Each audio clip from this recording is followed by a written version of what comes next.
Ever just get in like a total soundtrack mood? Soundtrack mood. Yeah, like you just need the perfect music no matter what you're doing. Making dinner, walking to the subway, whatever. Okay, yeah, I feel that. Actually, that's a perfect segue into today. Right, because that's kind of what this whole Comfort Crusade deep dive is about. This is Greg Graham we're talking about, right? The one and only. And it's funny because when you see Comfort Crusade written out, it doesn't quite capture it. Like, this is the guy who's DJ'd in 26 countries. 26. Seriously, the articles we found, it's crazy. He's created music for these super exclusive hotels, like the kind you see in movies. Oh, wow. So we're not talking like dentist office waiting room music here. Definitely not, though I bet he could even make that sound cool, honestly. But we've also got these interviews with him, even this transcript of a conversation he had with some friends. Very fly on the wall. Oh, juicy. So we're getting the full picture. Exactly. And prepping for this, even just listening to his stuff, I was hooked. I was on the bus the other day, right? Listening to his remix of Biggie Smalls, Going Back to Cali. Bold move, remixing Biggie. And it's good, like really good. But I kind of got lost in it. Might have been head bobbing a little too enthusiastically for 9 a.m. But I think that's his whole thing. You know, he's got that electronic vibe, but then There's more to it. way more. Like, wait, how do you do that kind of stuff? Well, and that's what's interesting about Comfort Crusade. He doesn't fit neatly into a box. Yeah. You hear electronic music and you might think, okay, techno, house, whatever. But he's pulling from all these different places. Oh, for sure. It's funny you say box. One article described his music as decidedly electronic, but not limited to it. Which makes sense when you look at his background. The guy's from Detroit. Detroit. So we're talking post-Motown, that whole soulful techno scene. Exactly. Not your typical breeding ground for chill music, but there's that depth there. Right, like he took that energy, that history, and kind of spun it into something new. And then it's like his journey just keeps unfolding in unexpected ways. He forms this group in London Afriques. Wins awards, the whole 9 yards. But then he also randomly learns Portuguese because, wait for it. Don't tell me. He's obsessed with Brazilian lime singers. You got it. That's amazing. Yeah. It speaks to how music can open these doors you'd never expect. 100%. You're drawn to a sound and suddenly you're like knee deep in a new culture, a new language. It's a sonic passport. But those experiences, even the unexpected ones, they all fed into what Comfort Crusade would become, especially when he lands back in New York. Ah, New York. That 4-year residency he had at Drink Lounge in Brooklyn, right? That's the one. Okay, so to really understand this, I think we got to dive into the music itself. Let's do it. All right, close your eyes, picture yourself in like the coolest lounge you can imagine, and cue the music. This is La Pachanga.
See, even just that little snippet, you know it's not just some random playlist he threw on. Not even close. And this is where knowing a little bit about, like, the music lingo actually helps. Oh, you're going to make me sound smart.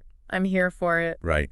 So those synths, the articles call them lush, which sounds fancy, but it basically means they create this full, almost dreamy sound. Yeah. Like, it's not just a melody, It's immersive. You're wrapped up in it. Exactly. But then he'll bring in these drums, and they're crisp, Keeps things interesting. Right, like it's still music you'd want in a lounge. It's not going to make you jump out of your seat, but it's got that little Pulse. Yes.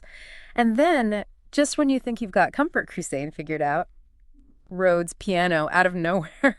Which is brilliant because it's familiar. It is. It's like warm, mellow. Kind of old school, right? Like an electric piano, but with a vintage vibe. Yes. It's like that friend who knows how to tell a story. Keeps you on the edge of your seat, but then brings it back down so you can follow along. And that's Comfort Crusade. Master storyteller through music. Okay, but here's what really gets me, his whole recontextualization thing. It's like, Biggie Smalls, poolside, how does he even... It's wild, right? But it works. Because music hits different depending on the context. A song you love at a party is not the same song at, like, a funeral, Totally, you wouldn't even try it. And Comfort Crusade gets that. Right. He takes these familiar elements, hip-hop, house music, even classic rap verses, and puts them in a totally different setting. So it's like he's saying, yeah, this music can be chill, you just got to hear it in a new way. Exactly. And he literally said, I love this, he wanted to create a Biggie song you could play poolside. Which is amazing, because haven't we all had those moments where it's like, this song would be perfect right now, but it'd be so wrong. An ultimate mood killer. Right. Comfort Crusade is out there solving problems we didn't even know we had. But it's also bigger than that. He's pushing electronic music forward. Oh, for sure. And to get that, I think we got to rewind a bit. To the roots. Yeah. Like, electronic music in the 80s, 90s, it was a different sound. A lot thinner, more digital sounding. Partly because the technology back then wasn't there yet. Exactly. Today, we've got these tools that can create these huge, intricate soundscapes. Okay, so Comfort Crusade, he's got these older influences. He's mentioned Bruno Mars, right? He's talked about Bruno Mars, yeah, but I think you're thinking of Bruno E. Bruno E, yes, of course. See, I'm still learning. But my point is, he's taking those older influences. And he's running them through this modern lens. Creating something totally new. This reminds me of... This might sound random. I was at the Miami Standard Hotel a while back. Okay. And it was just like the vibe, the decor, everything was so intentional, especially the music. Which makes sense because Comfort Crusade is played at standard hotels. Exactly. It all clicked. Yeah. Because his music, it's not background music, it's part of the experience. That's the tone. Yes. And if I had to pick a track that captured that standard hotel feeling, it'd be this. Feels like home.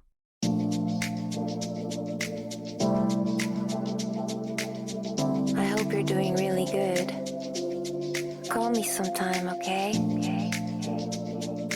The space between my body and my mind, where I just observe. Can you imagine floating weightless, like a satellite in the black sky? I don't need anything when I'm here, because it feels like home. It feels like home, home, home. It feels like home.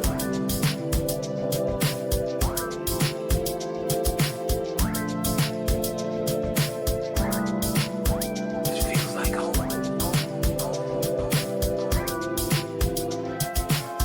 But have you ever thought, what if this is all just a dream? I dream about things way beyond this atmosphere. And that's a great example of how he can use music to evoke a specific place, a feeling. But there's more to it, right? Comfort Crusade is more than just soundscapes. He's got this whole philosophy about connection, about decompression. Yes. And you really get that in those New York Set interviews, like that story about him carrying that giant rock for his friend. The graffiti-covered one. 6 flights of stairs. That's the one. Who does that? Seriously. But it tells you something about him, right? In this whole world of music, which can be so competitive, he's going out of his way for a friend. Totally. And that kind of ties into this idea. He talks about decompression. Yeah, that comes up a lot. This idea that we all need a way to unwind, especially these days, right? Like our listeners, they're plugged in, they're taking in so much information. Constantly. So finding those moments of peace, it's like the ultimate life hack, figuring out how to actually relax and, get this, Comfort Crusade's go-to for decompression. Sports podcasts. No way, that's hilarious. I know, it's so unexpected. You'd think it'd be like some super obscure ambient music or something. Right, but it makes him relatable because he's out there creating these sonic experiences, playing these exclusive venues, Living the dream. but he finds comfort in the same everyday things we all do. It's a good reminder that even amidst the extraordinary, those simple pleasures. Still matter. Exactly. And he talked about that too, like how everyone's so in their own world now, on their phones, their own little soundtrack. It's easy to get lost in it all. Totally. And maybe that's why Comfort Crusade's music resonates. It's like he's creating these sonic escapes, these little pockets of calm. And maybe that's the key, right? It's not just about the music itself, it's the feeling it evokes. Whether you're transported to that Brooklyn bar, or a rooftop pool in Miami, or just find a moment of peace in your own living room. So I'm curious, for anyone listening, if you had your own Comfort Crusade soundtrack, where would it take you? What kind of experience would it create? That's a great question. Something to think about. Right. The power of music. It's a trip. It really is. Well, on that note, we're going to wrap up this deep dive. But I would say don't let the exploration end here. Check out Comfort Crusade's music. Let those sounds wash over you. See where they take you. Until next time. Keep those sonic adventures going.